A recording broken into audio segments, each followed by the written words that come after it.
things that Defy is really good at is taking care of tile and grout.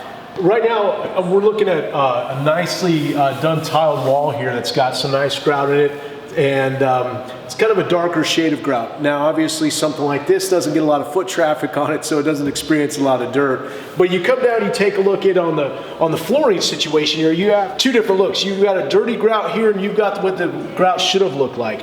One of the things that we're really good at is coming in.